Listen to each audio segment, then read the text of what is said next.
आज हम क्लास 9 क्षितिज भाग 1 काव्य खंड का चैप्टर 10 वाक लेकर आए हैं, जिसकी कवित्री है लल्दियन जी।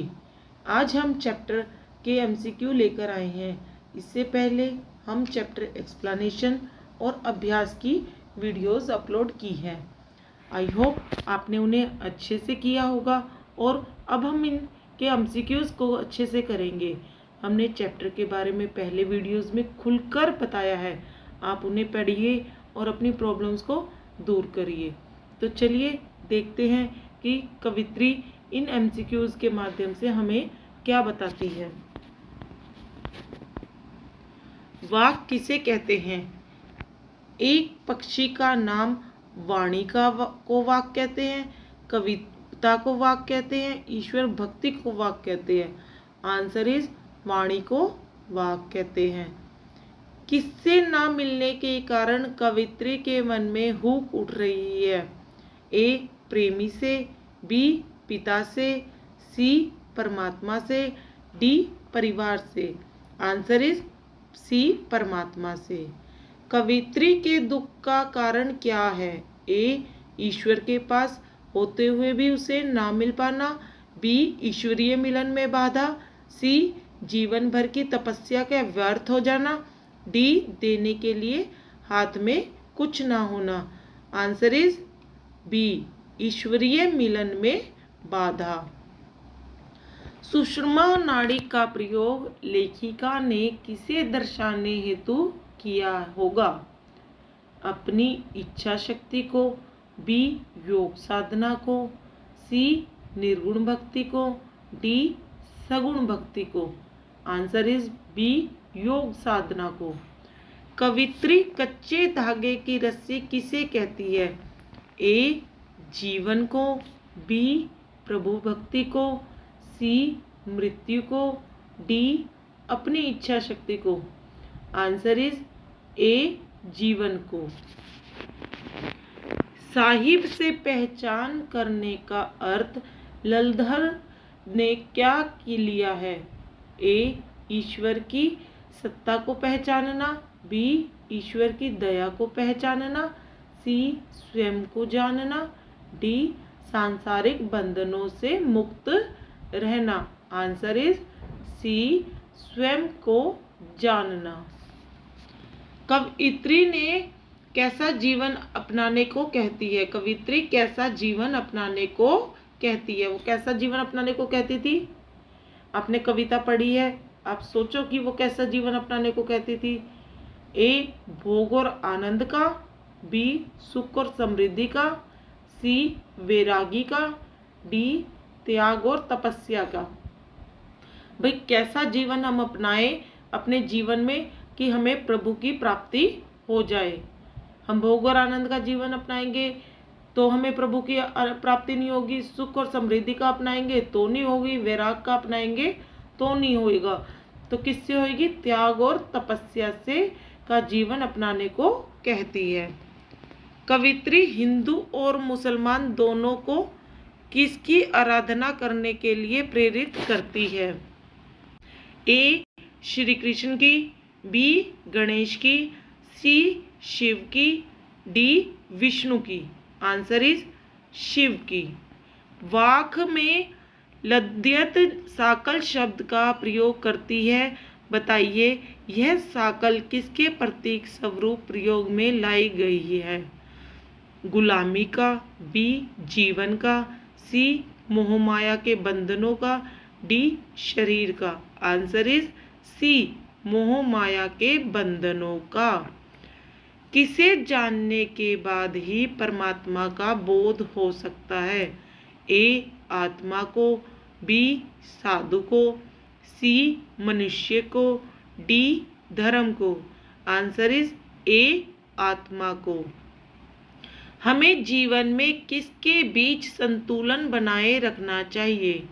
ए परिवार के सदस्यों के बीच, बी भोग और त्याग के बीच, सी सुख और दुख के बीच, डी कर्म और धर्म के बीच। आंसर इज बी भोग और त्याग के बीच।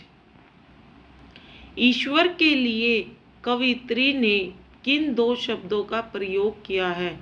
ज्ञानी देव, धागा सकोरे, सी संभावी नाव, D Sahib Shiv. Answer is D Sahib Shiv. किसे पहचानने के लिए आत्मज्ञान का होना आवश्यक है?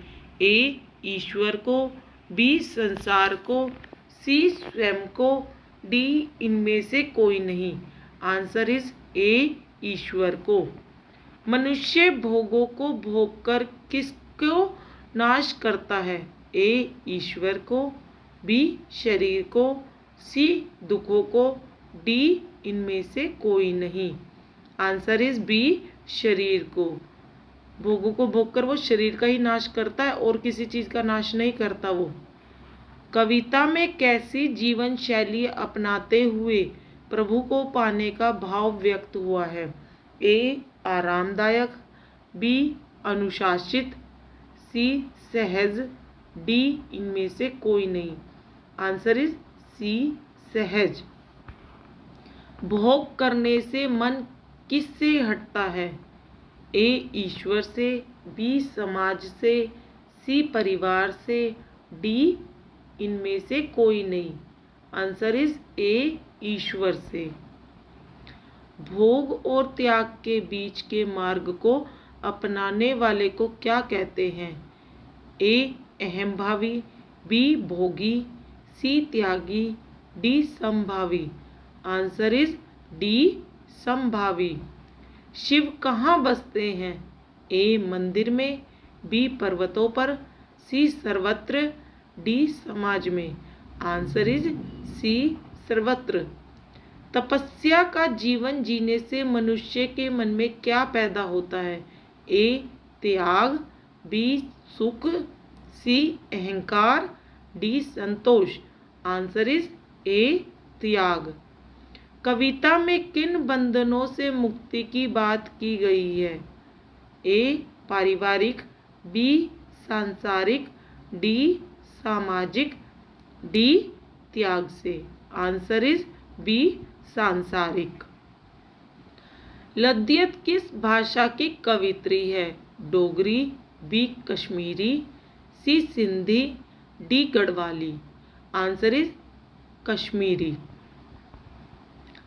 लद्दियत की काव्य शैली क्या है? ए वाग, बी वाक, सी वाग, डी वाक। आंसर इज बी वाक।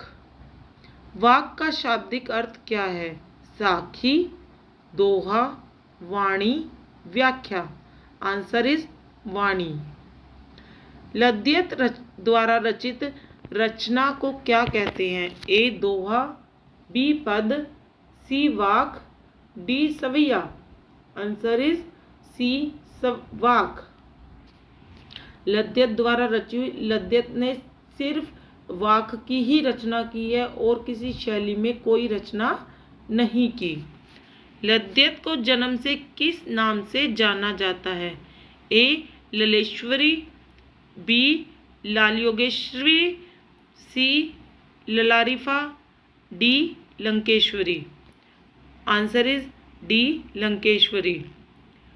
लद्दियत का जन्म कहाँ हुआ था? ए हिमाचल प्रदेश में, बी श्रीनगर में, सी कश्मीर स्थित पामपोर के सिमरा गांव में, डी मणिपुर में। आंसर इज सी कश्मीर स्थित पामपोर के सिमरा गांव में। लद्दियत का जन्म कब हुआ था?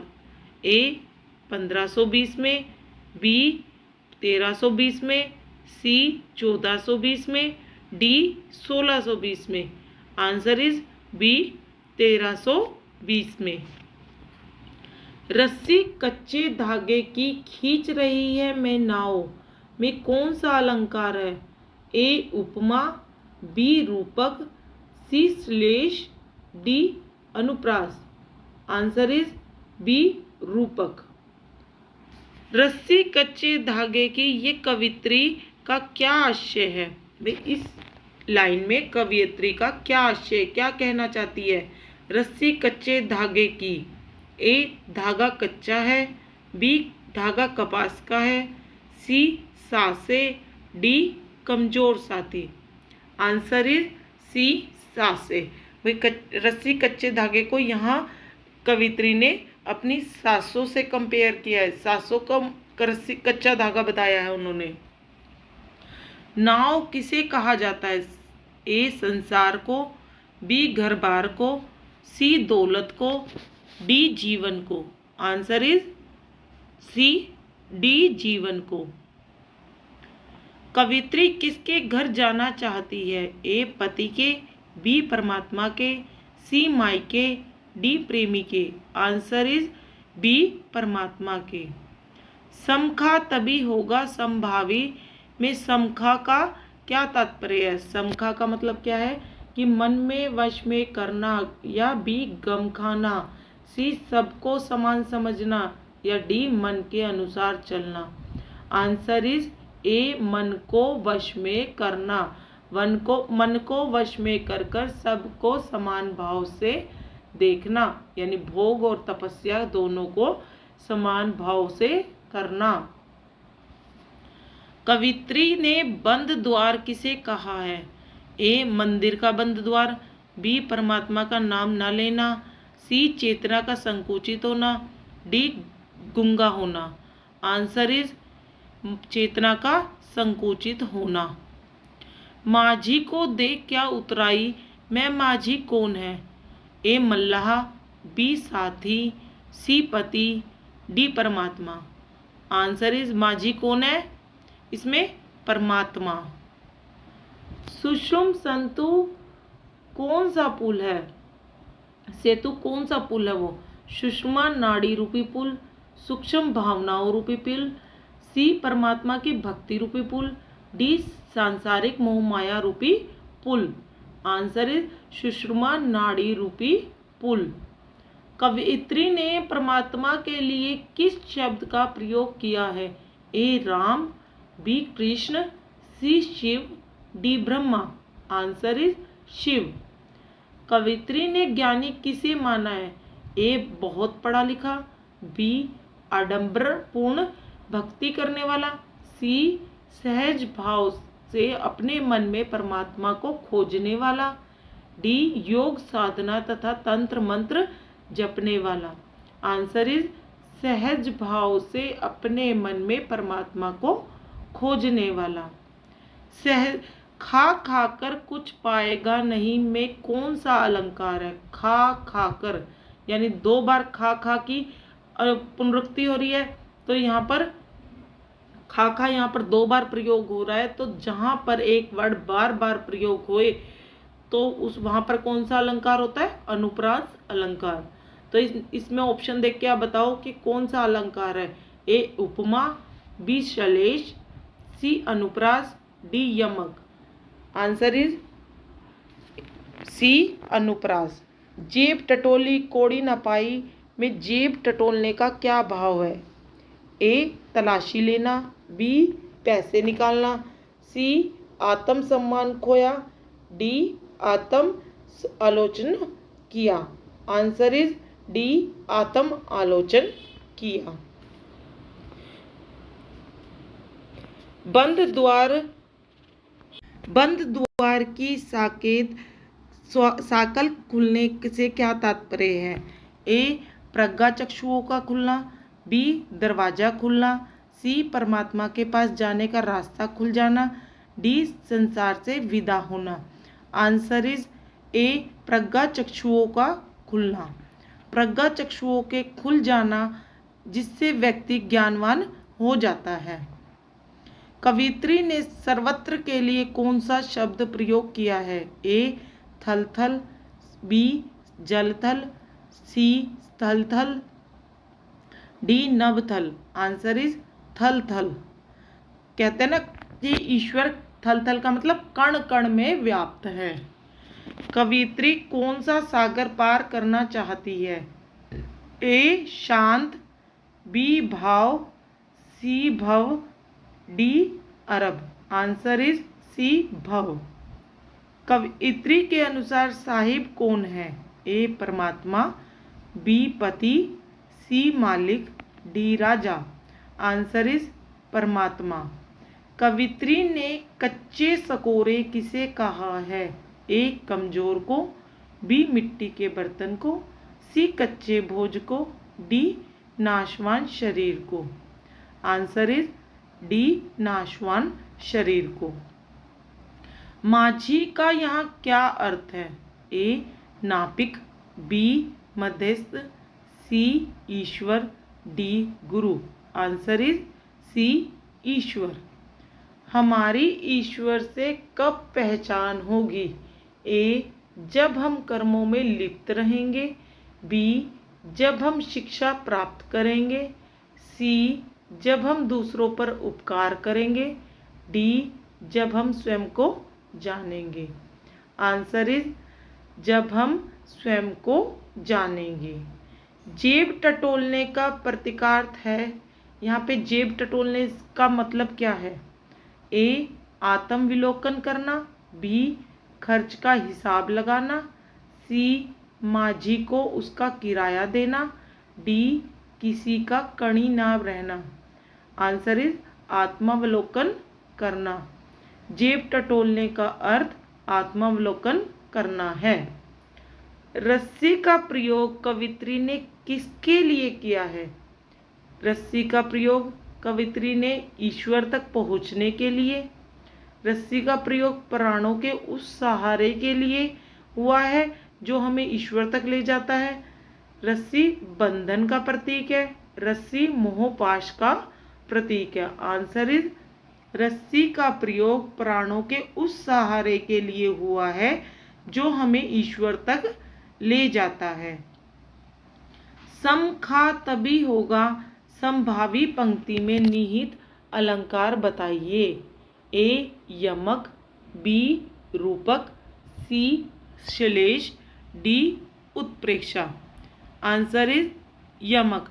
यमक अलंकार क्यों एक सम का अर्थ शमन है करना है और दूसरे सम का अर्थ समानता का भाव है। यहाँ पर जब एक वर्ड के दो अर्थ निकले तो वहाँ पर यमक अलंकार होता है। यहाँ पर यमक अलंकार क्यों है? क्योंकि एक सम का अर्थ तो शमन है और दूसरे सम का अर्थ है समानता का भाव। सुषुम सेतु पर खड़ी थी, पंक्ति में अलंकार बताएं। सुषुम सेतु। ए यमक, बी श्लेष, सी रूपक, डी उपमा। आंसर इज रूपक। सुषुम से रूपी सेतु यानी सुषुम की सेतु के साथ कंपैरिजन किया जाता है। जब किसी चीज का किसी चीज के साथ दूसरी चीज के साथ कंपेयर करा जाता है तो उसमें रूपक अलंकार होता है। ये बताते हैं ना से यह चीज इस रूप में इसके जैसी लग रही है, यानी उसके साथ कंपेयर किया गया है। समभावी का क्या अर्थ है? ए ईश्वर के साथ संभाव रखना, बी सभी प्राणियों के साथ संभाव रखना, सी ईश्वर की साधना करना, डी कर्म करते रहना। आंसर इज सभी प्राणियों के साथ संभाव रखना। भव सागर में कौन सा अलंकार है? ए उपमा, बी रूपक, सी अनुप्रास, डी यमक। आंसर इज रूपक। भव रूपी सागर रूपक अलंकार। कच्चे धागे किसका प्रतीक है? ए वस्त्र, बी डोर, सी कर्मों का, डी कमजोर व नाशवान सहारे का। आंसर इज डी कमजोर व नाशवान सहारे का। कच्चे धागे को यहाँ क्या बताया है? कमजोर व नाशवान।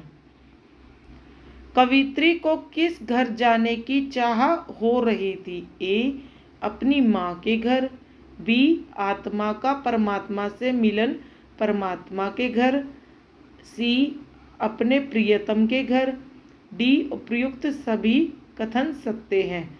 आंसर इज बी आत्मा का परमात्मा से मिलन परमात्मा के घर। कवित्री के मोक्ष प्राप्ति के रास्ते बंद क्यों हैं? ए उसके प्रयास कमजोर है, उन्होंने नाशवान चीज़ों का सहारा लिया है, यह मोहग्रस्त है, वह ईश्वर में विश्वास नहीं रखती। आंसर इज, उन्होंने नाशवान चीज़ों का सहारा लिया है, इसलिए आत्मा का परमात्मा से मिलन नहीं हो पाता। कवित्री के मोक्ष की प्राप्ति के रास्ते बंद हो जाते हैं। रस्सी किसके लिए प्रयोग हुआ है? बंधन के लिए, बी जीवन रूपी डोर के लिए, सी ईश्वर प्राप्ति के लिए हो रहे प्रयासों के लिए, डी परंपरा के लिए। आंसर इज बी जीवन रूपी डोर के। तो इस तरह हमने चैप्टर के एमसीक्यूज़ को समाप्त किया है। हमने अपनी वीडियोस में चैप्टर से रिलेटेड बहुत कुछ कवर किया है। उनमें एमसीक्यूज़, क्वेश्चंस, एक्सक्लेमेशन सब कुछ करवाया है। हमारे नागिन बेस्ट डिजिटल चैनल का मोटिव यही है कि कोई भी बच्चा अब एग्ज़ाम में फेल नहीं होना चाहिए। हमारी वीडियोस अब उन कमज़ोर बच्चों, यानी जो आर्थिक रूप से और दिमाग दोनों से कमज़ोर है, उन बच्चों को कहीं जाना नहीं पड़े, वो घर बैठे हमारे चैनल के द्वारा अपने सब्जेक्ट को पढ़ सके और अच्छे से अपने एग्ज़ाम दे सके। पर इसके लिए आप लोगों को हमारे चैनल को सब्सक्राइब करना होगा, जिससे हम आपके पास और ज़्यादा से ज़्यादा वीडियो को भेज सके। आपको हमारा वीडियो अच्छा लगे तो हमारे चैनल को ज़्यादा से ज़्यादा लाइक, शेयर और सब्सक्राइब करें। आज की वीडियो यहीं समाप्त होती है। Thank you for watching.